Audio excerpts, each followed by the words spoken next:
Hi నమస్తే, నేను మీ journalist రెహమాన్ని. Telugu Desam ప్రభుత్వం అధికారంలోకి వచ్చిన తర్వాత తెలుగుదేశం అనుకూల మీడియాకు చెందినటువంటి ప్రతినిధులకు కావచ్చు, లేదా సంస్థల యజమానులకు కావచ్చు, ఒక్కొక్కటిగా తాయిలాలు అందుతున్నాయి.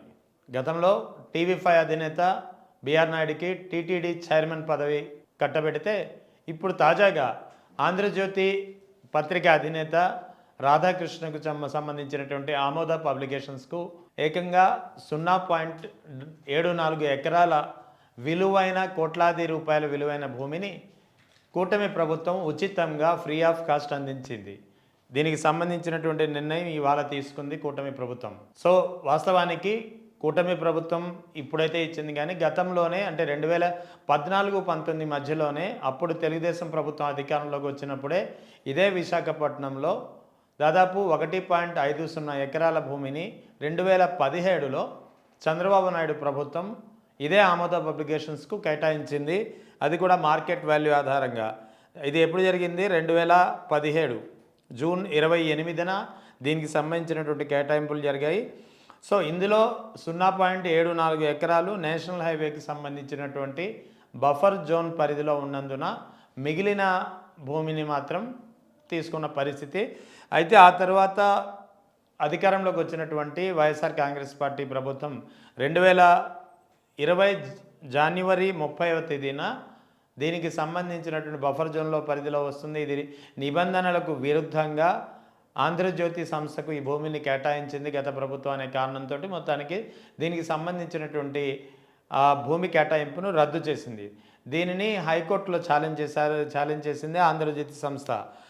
హైకోర్టులో ఛాలెంజ్ చేసినప్పుడు నవంబర్ 29, 2024లో ఎన్నికల తర్వాత హైకోర్టు ఈ గత ప్రభుత్వం జారీ చేసినటువంటి ఉత్తర్వుల్ని రద్దు చేసింది. అంతేకాకుండా ఆమోద పబ్లికేషన్స్కు ఏదైతే బఫర్ జోన్ మినహాయించి మిగిలిన 0.74 ఎకరాలు ఉందో వాటిని తిరిగి పునరుద్ధరిస్తూ ఆంధ్రజ్యోతి సంస్థకు కేటాయిస్తూ తీర్పిచ్చిన పరిస్థితి. సో తాజాగా ఇప్పుడు ప్రభుత్వం, కూటమి ప్రభుత్వంకి ఆమోద పబ్లికేషన్స్ చేసినటువంటి విజ్ఞప్తి, ఆ భూమికి ఏదైతే బఫర్ జోన్ పరిధిలో 0.74 ఎకరాలు ఉన్నాయో సో దాని ప్లేస్లో విశాఖ రూరల్లోని పరదేశీపాలెంలో కోట్లాది రూపాయల విలువైన భూమిని కేటాయించాల్సిందిగా కోరింది. సో ఆంధ్రజ్యోతి యాజమాన్యం అడిగిందే తడువుగా కూటమి ప్రభుత్వం కూడా మరో మాట లేకుండా, మరో ఆలోచన లేకుండా 0.74 ఎకరాల విలువైన భూమిని విశాఖ రూరల్ మండల పరిధిలో ఉన్నటువంటి పరదేశీపాలెం, చాలా విలువైన భూమి, ఇక్కడ ఎకరా కోట్ల రూపాయలు పలుకుతుంది. అటువంటి చోట్ల దాదాపు 30 ఎకరా భూమిని ఉచితంగా ఫ్రీ ఆఫ్ కాస్ట్ కేటాయించింది. సో ఖచ్చితంగా ఇది ఆంధ్రజ్యోతి పత్రికకు, తెలుగుదేశం ప్రభుత్వానికి, కూటమి ప్రభుత్వానికి ఇన్నాళ్ళు చేసినటువంటి సేవకు ఒక తాయిలంగా భావించాల్సి వస్తుందనే వాదన గట్టిగా బలపడుతుంది.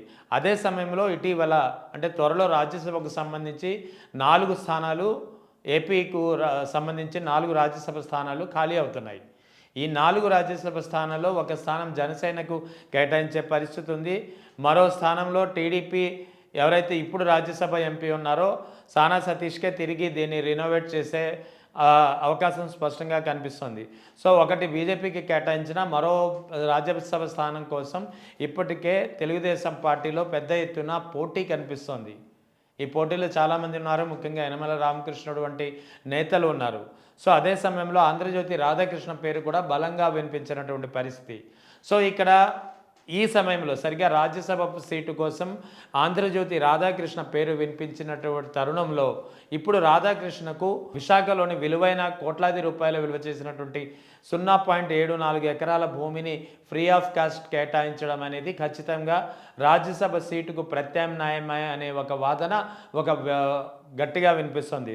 సో ఏదేమైనప్పటికీ కూటమి ప్రభుత్వం వచ్చిన తర్వాత తెలుగుదేశం అనుకూల మీడియాకు, అనుకూల మీడియా ప్రతినిధులకు ఒక్కొక్కటిగా తాయిలాలు అందుతూనే ఉన్నాయి.